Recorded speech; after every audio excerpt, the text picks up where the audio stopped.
Ladies and gentlemen, welcome.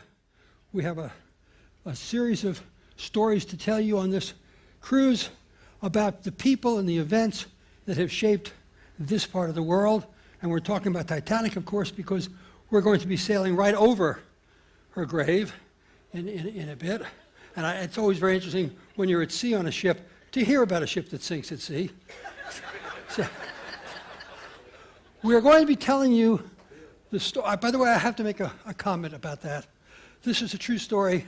I heard someone, he and his wife, had gone to see the movie Titanic. They were standing in line. He turned to his wife and he said, "Isn't it ridiculous waiting all this time to see a movie about a ship that sinks?" And a young teenager behind him said, "Thanks a lot."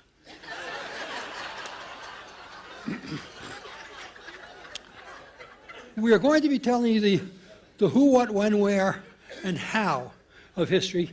Fairly easy things to know, but we're also going to try to give you some understanding of the why. Why things happen is always the biggest mystery. What was in their mind? How did all of this transpire? My wife and I learned this in a very practical way some years ago, true story. My wife had a grandfather who lived to be 100. He spent the last years of his life, in an old age home on Coney Island in New York City, and we would visit him regularly, and he was sharp right up to the end.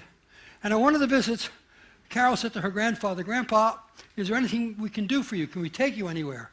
And he said, "Yes, as a matter of fact, you can. I need a new hat. Could you take me up to the boulevard to the hat store where I got my last one?" "Of course, Grandpa." And then Carol came to me, and she said, "Grandpa doesn't get out very much anymore. He doesn't know what has happened to prices. I'm afraid he's going to be insulted. He's going to be embarrassed." "Don't worry," I said. "I will take care of it." When we got to the hat store, I took the salesman aside. "Whatever hat the old gentleman picks, tell him it's $10. I'll pay for the rest." Grandpa tried on several hats. He picked one. The salesman said, "That's $10. Grandpa paid him. And then the salesman came to me. "That's a $60 hat." I gave him the other $50. We left the store. We were walking down the sidewalk. And Carol said to her grandfather, "Grandpa, that new hat of yours looks wonderful." "Yes," he said, "and it's such a bargain. My last one here cost me $60.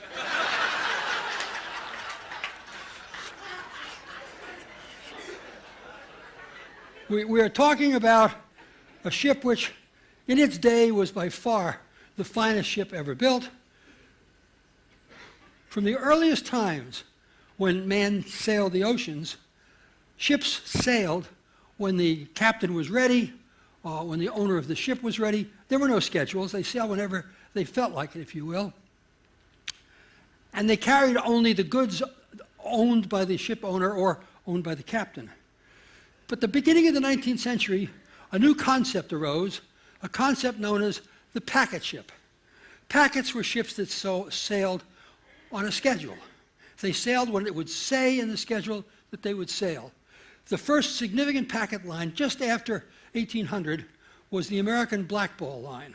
These were sailing ships, and for the first 40 years or so of the packet era, American lines were dominant. Not only sailing ships, but on the 19th of May, 1819, the SS Savannah sailed from the port of Savannah, Georgia, and she was a steam-powered ship. She had sails as well, but she could move under steam power, a new motive force that was introduced. Over the 668 hours that Savannah sailed, she only sailed under steam for 60 hours, but it was a big opening, a big step. And until the American Civil War, American lines were predominant. But the Civil War ruined American sailing companies, as it ruined many things. It took a long time to recover. And by the latter 19th century, much helped by government aid given to the companies, the great liners that sailed the Atlantic flew the flags of Italy, of France, of Germany, and of England. American lines had sort of dropped out of the first rank. The Italian ships and the French ships were very romantically done. The German ships at that time sort of looked like fairy tale castles on the Rhine. The English ships looked like first-class hotels, but they were fast.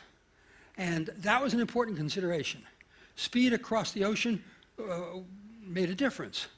There was what they called the Blue Ribbon, which was the honorary title of fastest ship of all. The leading British line was Cunard. In 1907, they launched that. Amusing. Let's see if we can get it right.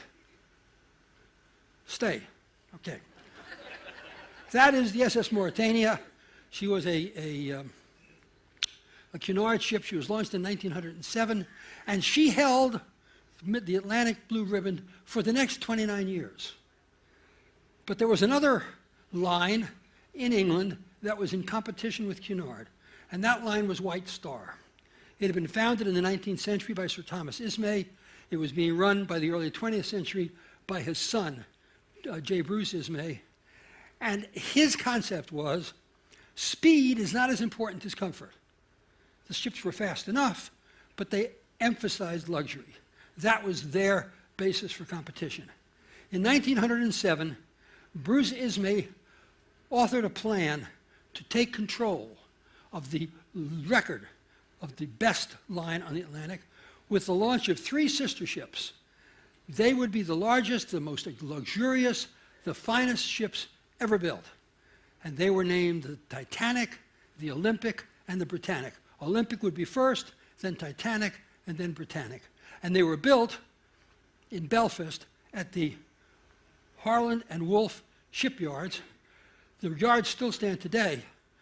You can visit in Belfast a museum of the Titanic right on the spot where she was built. In any case, this shipyard was founded in 1863 by Sir Edward Harland. He merged with an assistant of his by the name of Gustav Wolff to become the Harland and Wolff shipyard. I'm quite confident that I'm not related to Gustav Wolff, although some people do point out a certain uniform appearance in the area of the nose. In any case, construction began. Some 15,000 shipyard workers were assigned to the construction. Olympic was begun, and shortly thereafter, Titanic was begun. Olympic was laid down on the 16th of December, 1908. She would be launched on the 20th of October, 1910. Her launch went fine. Olympic would sail the Atlantic more than 1,000 times. She was in service for 25 years. She finally was retired from service in 1935. She was broken up in 1937. Titanic was laid on the 31st of May, 1909, and she was launched on the 31st of May, 1911. So she was a year younger than her sister ship, and she had some luxuries that Olympic didn't have, new things that were introduced. She had telephones, she had electric elevators, and she had what they called a plunge bath, which is the world's first swimming pool on board a ship. She was a big ship. All 3 of them were big, 894 feet long, 91 and a half feet wide, which meant that they were 100 feet longer than Mauritania, weighed 50% more. But they weren't built for speed. They were built for comfort. And the prices that were charged, you could sail the Atlantic on Titanic. Titanic did not have steerage, which is not to say she didn't have steerage passengers. She just didn't use the word. She had third class. Third class on the Titanic cost you $36. For $36, you got a private room. Modest, but your own room. There was a dining hall. Again, the food was modest, but plentiful. For second class, $66 would get you a very nice stateroom and a rather nice second-class dining room, as good as most people would expect. First class was $125. And for that, you got a very nice room, but if you wanted more, when you got up to the top end, there's always more. They had individually designed suites available at prices up to $4,500 for a crossing, at a time when you could buy a very nice house for $1,000. So it was pretty special. The ships were, Olympic had been launched, Titanic was launched. She went through her fitting out One problem Titanic had. She had every luxury available except one. British maritime regulations, and Titanic was a British registered ship, specified the number of lifeboats that a passenger ship had to carry. And the specification was done on the basis of tonnage. Titanic weighed 46,000 tons. She was so much bigger than the earlier generation of ships that she had sort of overwhelmed British maritime law. The top rating in British maritime law was 10,000 tons and above. If you had a ship that weighed 10,000 tons and above, you were required to have 16 lifeboats. It didn't matter how much above 10,000 tons, because there were no ships above 10,000 tons when it was first passed. One of the reasons was that the head of the board, Sir Alfred Chalmers, believed, from his nautical experience, that in a time of emergency, you couldn't launch more than 16 boats if a ship was in the process of sinking. And so 16 boats was what was required. Titanic's design called for 64 lifeboats. The owners of Titanic didn't think that 64 lifeboats would look all that nice on board. Interestingly enough, although Titanic was registered in Britain, her crew were all British, Titanic was not a British ship, because White Star had been sold in 1904 to a company called International Maritime Marine, a company that was headquartered in New Jersey in the United States and owned largely by J.P. Morgan. She was an American ship. Her owners thought as follows: we don't have to worry about 64 lifeboats. First of all, it's the North Atlantic run. There are always ships nearby. If a ship is sinking, all you have to do is transfer your people to another nearby ship. You'll never have to get them all on the lifeboat at the same time. More importantly, their own literature indicated that Titanic was designed, in so much as is humanly possible, to be unsinkable. Well, if you've got an unsinkable ship, you don't need boats at all. And so they made a compromise. The law required 16 boats. They had to put 16 on, and to show that they were generous, they put on 18. 18 boats, when properly loaded, would carry 1,178 people. Titanic could carry as many as 3,400 people. On her maiden voyage, she would be carrying more than 2,222 people. Apparently, it never occurred, either to the British Maritime Board or to the owners of Titanic, that if somehow she were to sink in the open ocean, only half of the people on board would go into lifeboats. The other half would have to go into the sea. But she was unsinkable. She fitted out, she passed her sea trials. Her list of passengers was golden. She loaded in Southampton starting on the 10th of April, 1912. This was her home port, and among her first-class passengers was the richest man in the world, Colonel John Jacob Astor, and his second wife, Madeline. He was 47, she was 18. Benjamin Guggenheim, elegant, always so elegant, always traveled with his personal valet, didn't even tie his own shoes. He was on board, and a fascinating couple, Ida and Isidor Straus. Isidor Straus's father was an immigrant to the United States. He started a store in Georgia. Isidor went to work in the store in Georgia because he was an immigrant as well. He had come when he was just a boy. Isidor and Ida Straus now owned R.H. Macy and Company in New York. They loaded in Southampton. The afternoon of the 10th of August, they sailed across the channel to Cherbourg in France, where more passengers were loaded, one of whom achieved a certain notoriety, shall we say. She was a matron from Denver, Colorado, and her name was Mrs. J.J. Brown. Some of you know her by another name. Good for you. That is the unsinkable Molly. You know, she sort of looks unsinkable. In any case, the afternoon of the 11th, she sailed across the channel again to the town of Queenstown in Southern Ireland. Today, it's called Cobh. And there she loaded her third-class passengers, her steerage, if you will. An interesting thing about the great liners in those years, they lost money on their first-class and second-class passengers.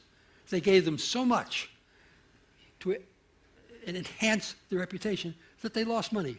They made their profit by carrying third-class passengers. The steerage passengers, the third-class passengers, was the money-making entity. Not only was Titanic lacking the one element of the lifeboats, but in a couple of other areas, she wasn't really as designed as well as she might have been. And I think the problem probably was her size. There had never been ships this big before, and in designing them, they made some mistakes. One was that her rudder was too small. This is a view of the rudder section of the Titanic when she was in dry dock. And to give you an example of just how small the rudder was,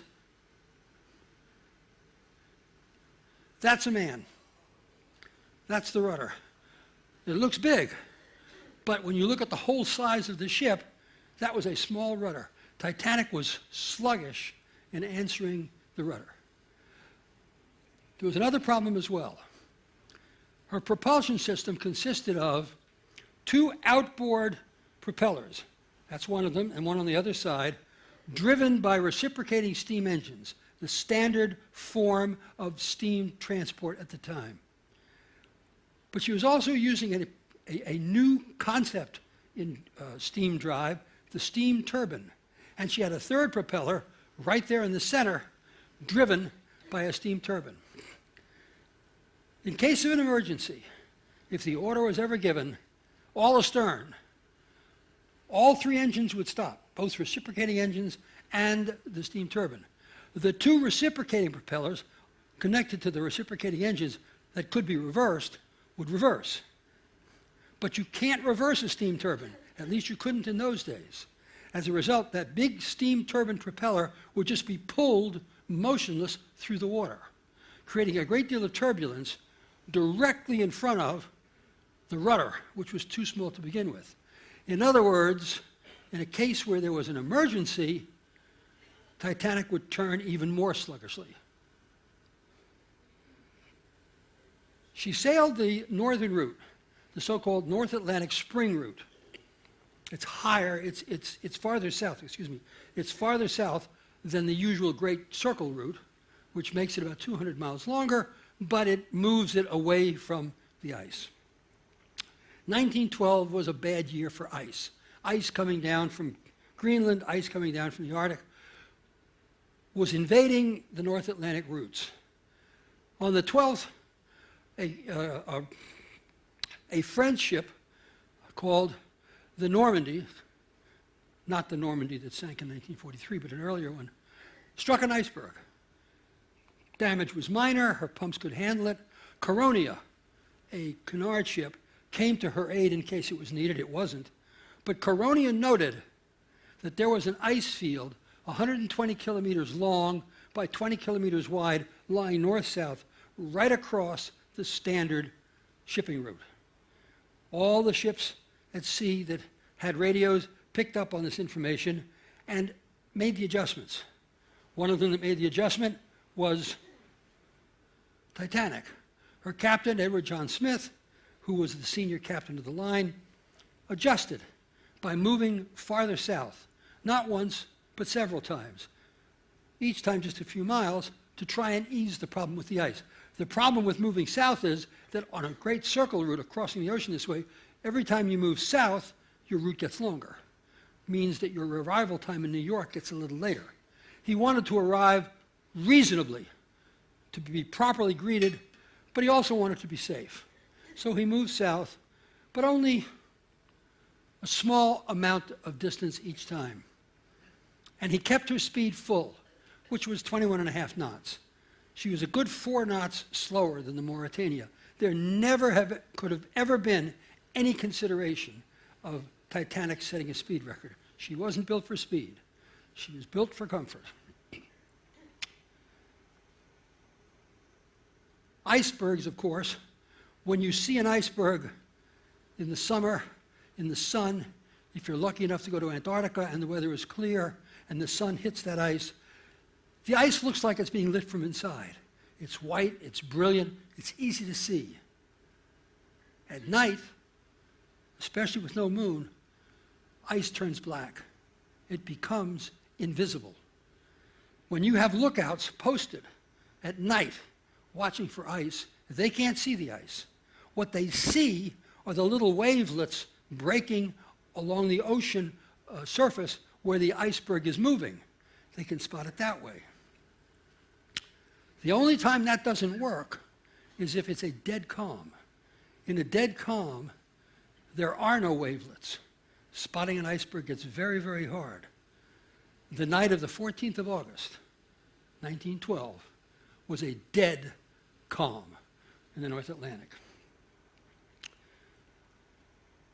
Titanic had 2 lookouts posted in the crow's nest, high up the forward mast, looking out into the darkness on the night of the 14th. Titanic now was nearing where we are now. She had largely made her crossing. They looked, but they didn't have binoculars with which to look. Getting Titanic ready for the crossing was so busy, it involved so many details, that they forgot binoculars for the lookouts. So the number one lookout in the crow's nest, a young seaman by the name of Frederick Fleet, was staring out into that black velvet darkness as best he could, just with the naked eye. At 40 minutes after 11 p.m., he saw something, and as he stared, it started looming up out of the darkness. He grabbed the telephone and called the bridge. "Iceberg, dead ahead, she's huge."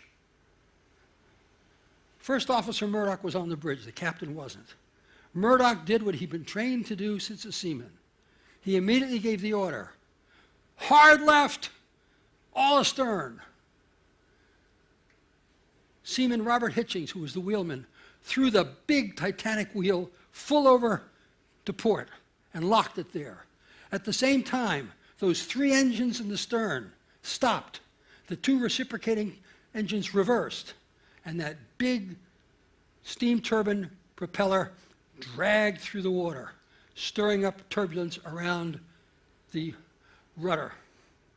Hitchings held the wheel hard over, and in the next 37 seconds, Titanic turned 22 degrees to port. It wasn't quite enough. When I was young, I used to envision that the Titanic hit the iceberg in such a way that a kind of a dagger-like claw of ice just ripped her open in one long cut. That's not what happened. What happened was that Titanic collided with that iceberg just behind her starboard bow. And as she kept moving at her speed, that immense iceberg pounded and pounded and pounded down the side in 1, 2, 3, 4, 5 watertight compartments. The pounding of the ice bent the plates, popped out rivets, opened seams, a total of 1.171 square meters, about 12 cubic feet, opened to the sea in the 5 compartments collectively. It was like a hole, 3 feet by 4 feet, wide open. Water thundered in at 7 tons a second, much more water than Titanic's pumps could ever possibly hold. Captain Smith raced up onto the bridge. "What happened?" he said to Murdoch. "Iceberg, sir. I put her hard a port, but we were too close. We hit." Smith ordered the Titanic to stop. Because of the nature of the flooding below, Titanic didn't show any listing. She was very stable, it seemed, in the water, and for the first minute or two, it almost seemed as if nothing bad had happened. But then first one seaman and then a second seaman came racing up from below with the same story. "She's flooding, sir. She's flooding below, real bad." Smith sent for Thomas Andrews. Andrews was on board, Andrews was the chief architect of Harlan and Wolff. He had designed Titanic. Together, Smith and Andrews went below to check the damage. Titanic was flooding in her first 5 compartments, flooding faster than the flooding could be controlled. Titanic was built, watertight compartments dividing her up. Andrews knew that he had designed her in such a way that if any 4 compartments flooded, she'd still float just fine. But she was flooding in 5. The watertight bulkheads went up 5 decks. They didn't go up any higher because on the deck above that was the magnificent first-class dining room. And if they had run those watertight bulkheads up, that magnificent vista of that long, elegant dining room would have been broken by walls. So to keep it looking good, they kept it to 5 decks. But she was flooding in 6. Andrews did some quick calculations. What does it mean? Captain Smith said. Andrews responded, Titanic is doomed. How much time do we have? About an hour and a half, maybe 2, very little more than that. Captain Smith came back to the bridge, went into the radio room. There were 2 radio operators on board Titanic, Harold Prince and, not Harold Prince, Jack Phillips and Harold Bride. Phillips was the chief operator. Send out an SOS, boys. We're sinking. Get whatever help you can. Phillips got on the radio. It had been standard in British maritime tradition to use the letters CQD to indicate danger. And he began typing out, CQD, we are Titanic, we are sinking. Phillips said to him, you know, Jack, SOS had been adopted in 1908. He said, you better start using SOS as well. This may be your only chance. And so he did. We still have the papers. CQD, we are Titanic. We are sinking. Send help. SOS. After about 15 minutes, response started coming in. Ultimately, 4 ships responded. One of them was the Olympia, her sister ship, but she was too far away. The Mount Haven, the Frankfurt, and a Cunard ship known as the Carpathia. She was the closest. We are Carpathia. We are coming at full speed. But Carpathia was an old ship. She was 58 miles away. It would take her 4 hours to get to Titanic. Titanic didn't have 4 hours. Captain Smith went back on the bridge, ordered his stewards to wake up the passengers, get them out on deck, and start loading them in the lifeboats. And so the stewards went down the passageways, first class, then second class, knocking on every stateroom door. Lifeboat drill, up on deck, lifeboat drill. Titanic was sinking by the head. She was not listing. And for the first half hour, unless you actually watched the water, which they couldn't see up in those cabins, it didn't look like anything was happening. A lot of the first-class passengers said, this is just a drill. What a ridiculous time. It's cold out there. It's the middle of the night. I'm not going. And for the first half hour, people did not show up. First Officer Murdoch was in charge of loading the lifeboats on one side. People began gathering, but in small numbers. But his orders were to get those lifeboats launched. And so he did. He used the concept of women and children only. If you're a man, you didn't get in unless you were needed to row. And you weren't needed to row, not at the start. He launched his first lifeboat, a lifeboat designed to hold 68 people, with just 28 people in it. On the other side of the ship, Second Officer Lightoller also used women and children, but his concept was a little bit more flexible. Women and children first. If I was filling a lifeboat, I have used all the women and children that are available. There are still seats and there are some men. Men could get in, but there weren't very many of either. So his first several lifeboats also went out. less than half filled. Officer Lightoller learned a lesson that night. He survived. On the 1st of June, 1940, he was a retired British Navy officer. He had a small sailboat. He sailed his sailboat with his son and another Sea Scout as the crew across the channel from Ramsgate to Dunkirk, where the British Army was trapped on the sea by the Germans, one of hundreds of small British boats. He picked up as many British soldiers as he could cram on board. He had them in every possible space below deck. He had them lying like cordwood on the deck, covered every space. And then he turned, and through German strafing and German bombing, he got back to Ramsgate. And as these soldiers were coming off of his boat, one after another, almost at the end of the stream, like a clown car in the circus, a petty officer there said, "My God, where did you put them all?" But on the Titanic, that didn't happen. Women and children first worked very well for some. Every child on Titanic in either first or second class survived that night. Almost all, not quite all, but almost all the women in first and second class survived that night.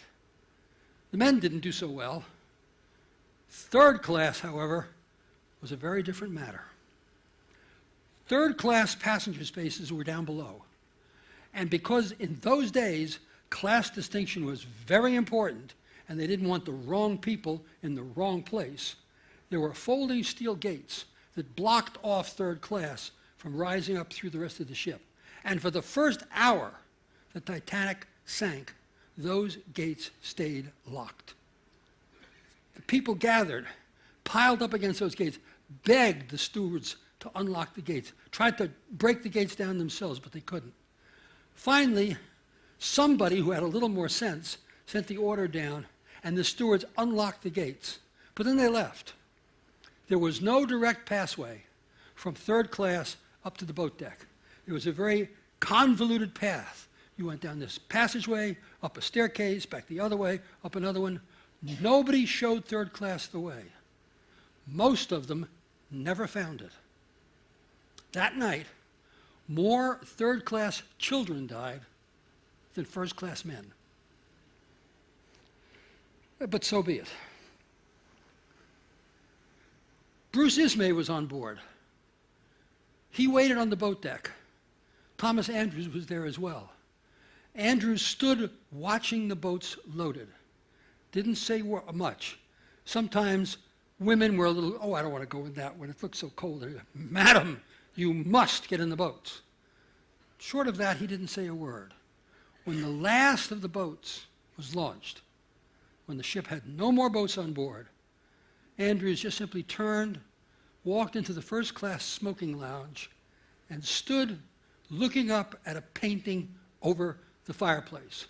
The painting read, "Approach to the New World." He did not survive that night.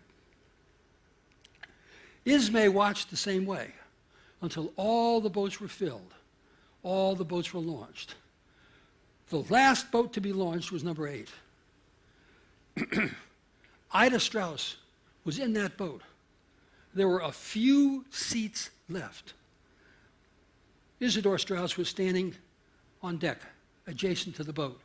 One of the crewmen said to him, "Sir, take the seat next to your wife." Strauss looked around. There were hundreds of men with no seat available. Strauss said, "I'm not going. I will not go ahead of the others. Sir, this is the last boat. I will not go ahead of the others." At which point, Ida stood up and got out of the boat.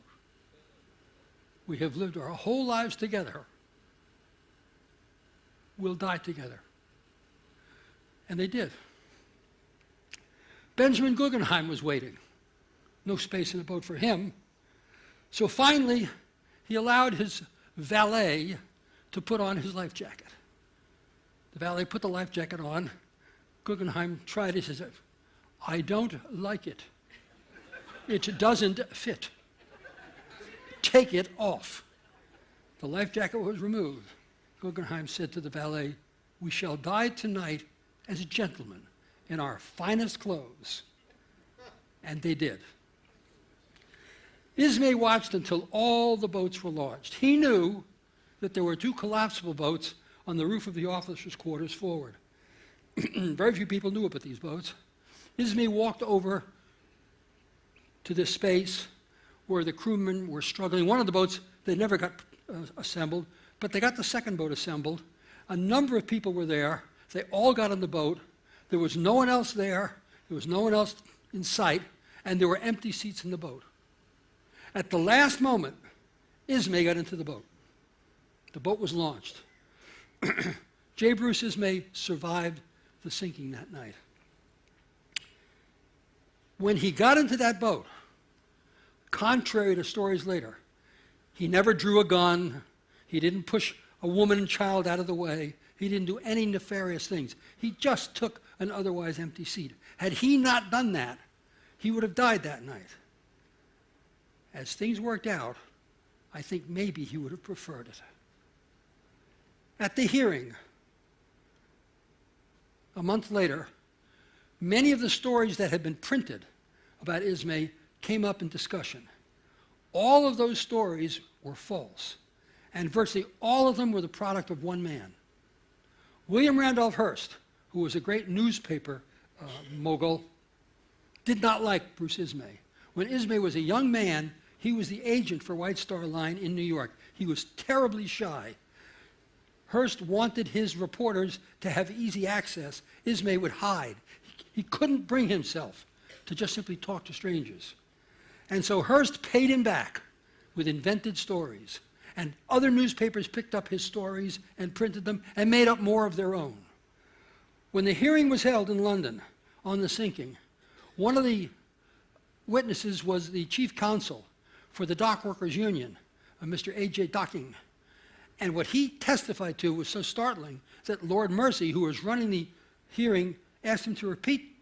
He said, "Are you saying, sir, that because Mr. Ismay was the president of the line, it was his obligation to go to the bottom with the ship?" "Yes, sir, that is exactly my point, and I stand by it." And so did most of the people in the world.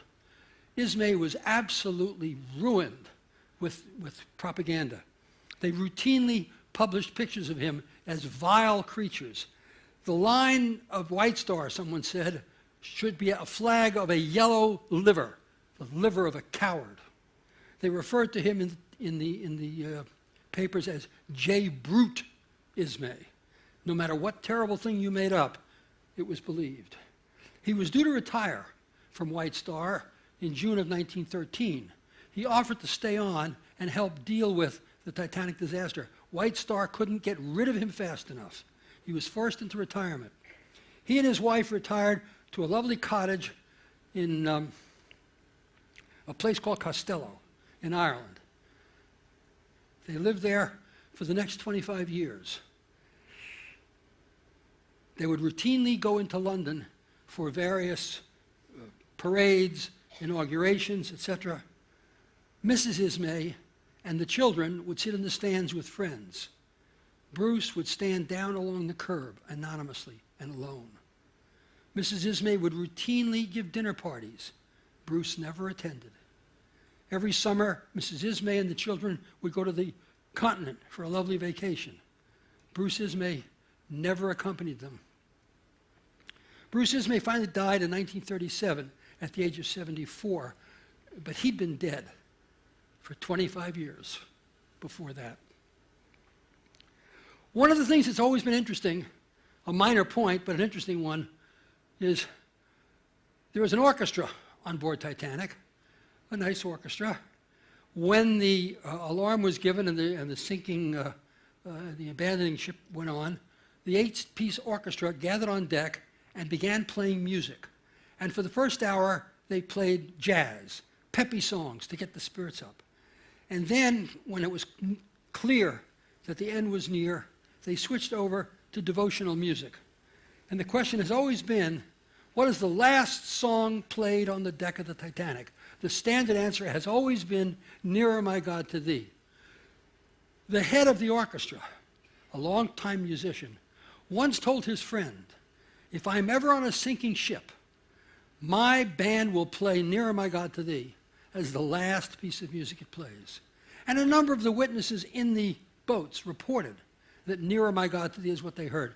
But Walter Lord, who was the great expert on the Titanic sinking, maintained until the day he died that they were wrong. The song they played was a song called Autumn, an old English hymn. All 8 members of the orchestra perished, so we'll never know. 2 o'clock in the morning, Captain Smith walked into the radio room. His 2 young officers were still typing out SOSs. "Boys," he said, "I release you from service. You have done everything I asked you to do. Now, every man for himself." That's what it comes down to in things like this. Jack Phillips died that night, but Harold Pride survived. Down below, in the engine room, the stokers and the firemen and the engineers stayed at their posts, keeping steam up, keeping the lights on. But as the ship filled with water in the bow, more and more weight inexorably pulled the bow down, farther and farther down, until the stern literally lifted out of the water. The boat was at more and more of an angle. And finally, the mounts on those enormous pieces of equipment down below, which had never been designed to withstand a strain from that direction, failed. With a horrible, grinding, groaning sound, these huge pieces of machinery broke free and cascaded down through the ship. They carried the Black Gang with them. Not a single member of the Black Gang survived that night. One of them was a man by the name of Thomas Millar. Millar was one of the workmen who had helped build Titanic. He then joined White Star and became an assistant engineer working down below. On the day he left his home to report for duty, he took a big, bright, shiny penny for each of his 2 sons. The penny in those days in English coinage was a very big coin. He gave a bright penny to one son and a bright penny to the other. "They're boys," he said. "Now you hold on to those. Don't spend them until I'm back to spend them with you." He didn't survive that night. His sons were very obedient. Those 2 bright, shiny pennies are now the possession of his great-granddaughter. About 2:17, Pride, the radioman, later testified that he saw Captain Smith dive off the deck into the sea. Nothing to contradict it.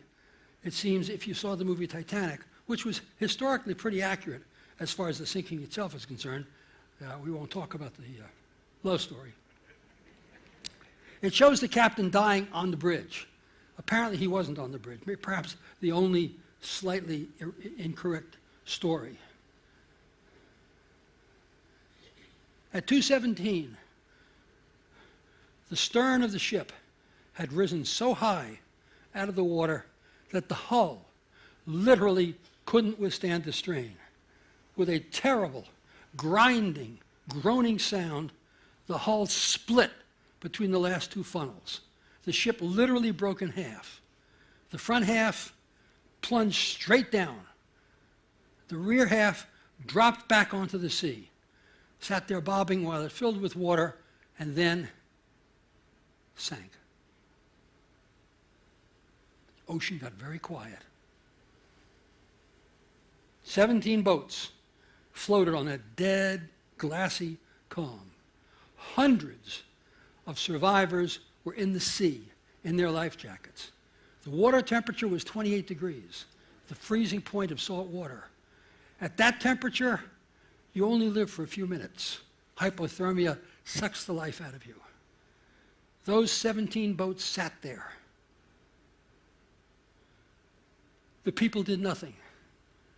All around them, people were crying for help. People were crying to be picked up. There were empty spaces in those boats. Molly Brown was in one of those boats. I hate to tell you this, folks, but her boat did not go back. She may have been unsinkable, but That was for herself. 2 boats did go back. 1 boat picked up 3, 1 boat picked up 4. No other boat went. They just listened to those terrible, pitiful cries dwindle down to croaks and groans, and then silence. 2 hours later, Carpathia showed up. She picked up 705 survivors. Those were the people in the lifeboats. Nobody else. We know that Titanic had on board at least 1,517 people who did not get saved. There may have been more. We can be reasonably certain that there are more, because one of the techniques that was followed routinely at that time was that people kept boarding until she sailed. You could buy your ticket on board, and people did. And the pursers kept all that information and did a final tally after the ship had sailed. Those records have never been found. But even at 1,517, Titanic is the worst transportation disaster in peacetime in the history of the world. Carpathia could have brought those people back to St. John's, Newfoundland. It was close. St. John's is an interesting little place. The name is wonderful. The name St. John's was given to St. John's by Sebastian Cabot, who was one of the 2 father and son, who said they were both Italian, but they sailed for England at the end of the 15th century. On a 1547 chart drawn by Sebastian Cabot, in his own hand, he writes, "We named it St. John's because we sailed into it on the 20th of June, 1497, which is St. John's Day, and of course, my father's name was John. And so it was called St. John's. It became a summer place for English fishermen in the 16th century. They would come across in the spring, they would build little temporary camps, they would fish and catch cod, split them, salt them, dry them, and then sail back to Europe in the fall. No permanent settlement, but a constant, ongoing process. In the Great 7 Years' War, which was the final colonial war of all, the final battle, this was a war that was fought all around the world. Britain versus France. Britain was successful everywhere. The final battle in North America took place when Lord Geoffrey Amherst commanded a British force that captured the city of St. John's. On December the 12th, 1901, there, that is Cabot's Tower, Guglielmo Marconi received the first transcontinental radio message from Europe. And the first non-stop flight across the Atlantic by 2 British flyers who flew together took off from St. John's as well. But they didn't take it to St. John's. They took the survivors to Halifax instead. The next morning, the Mackay Bennett and 2 other ships sailed back to the point where the Titanic sank to check for any survivors. They found 328 people floating in the water in their life jackets. Among them was John Jacob Astor and Isidor Straus. They were all dead. They brought the bodies back to Halifax. A number of them were picked up by their families. The rest were buried. 17 who could be identified as Catholic were buried in the Mount Olivet Cemetery. 10 who could be identified as Jews were buried in the Baron de Hirsch Cemetery. And the other 121, those who could be identified as Protestants, those who could not have an identified faith, and those who couldn't be identified at all, were all buried at Fairview Cemetery in Halifax. Fairview Cemetery still has a special place for the dead of Titanic. And if you go there, you will notice that grave 227 is engraved J. Dawson, We're not sure who that was. It might have been an Ira Stoker. But James Cameron came here before he made the movie Titanic. He saw that name, he liked that name, and he used that name for his hero, Jack Dawson. And as a result, that grave is now a site for a pilgrimage. Weepy adolescents come and they leave notes and they leave flowers, either to pay homage to a man who never existed, or more likely, to pay homage to Leonardo DiCaprio, who couldn't care less. In any case, it was a catastrophic event. It ended the age of optimism, the age where man conquered nature. It opened the age of cynicism, where we don't trust anything. Henry James wrote in his study in Washington, D.C., the next day, "This Titanic disaster shakes your very being. The loss of the Titanic cannot be resolved. It makes you give up your faith in anything." And we have. This is the dividing line between the 19th century and the 20th century. In the 19th century, we could do anything. We could build the Panama Canal. We could build the Suez Canal. We could invent the airplane. We could invent the radio. We were in control of nature. And then the biggest ship ever built, the most luxurious ship ever to sail, sinks on her maiden voyage. And Mother Nature says, no, no, no, I bat last. 2 years later, World War I ended it. It gave rise to an age of cynicism, and we're still in that age of cynicism today. Which brings me to the end of my story of the Titanic. If you have any questions, this is the moment. Thank you. Any questions about, sir? How about the theory of the improper bolts that were... Yes, the gentleman asked about this question, which has arisen recently, that the steel used for Titanic was not sufficient. It was too brittle. In the cold water, it got more brittle than that. They used the best steel they had. The steel could not have been better. It was as good as steel was in 1912. The Titanic just happened to hit an iceberg. Anyone else? Sir? Oh, ma'am, I'm sorry. Everybody that got into the lifeboat survived. And 4 people that didn't get into a lifeboat, but later were brought into a lifeboat, survived. Everybody who went into the sea died. Thank you so much for coming. We've got 5 more stories. The next one is about Halifax, Titanic graves, and immortal legends. That'll be in several days. I hope to see you for that one. Thank you all so much for coming to this one.